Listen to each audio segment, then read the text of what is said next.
ఇప్పుడు ఆర్థిక స్థితి సరిగా లేని వాళ్ళు అప్పట్లో మాల వేసుకోవడానికి నాకే మొదటి సంవత్సరం మాల వేసుకుంటే వెళ్ళటానికి డబ్బులు లేక మా ఊరు పక్కన గణపారం అని లాయర్ రమేష్ గారు దానం చేస్తున్నారంటే 1000 రూపాయలు ఆ టైంలో 86లో ఇస్తే యాత్రకి వెళ్ళా నేను.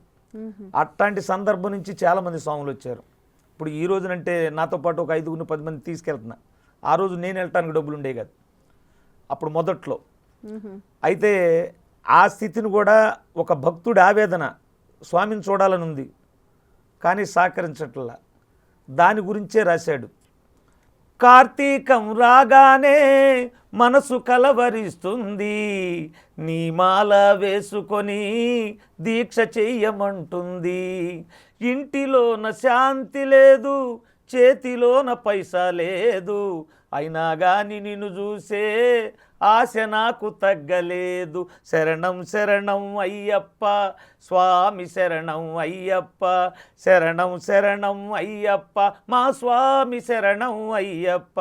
పందళ రాజ్యాన పాము పడగల నీడనా వెలసినాడు అయ్యప్ప స్వామి శబరి కొండనా.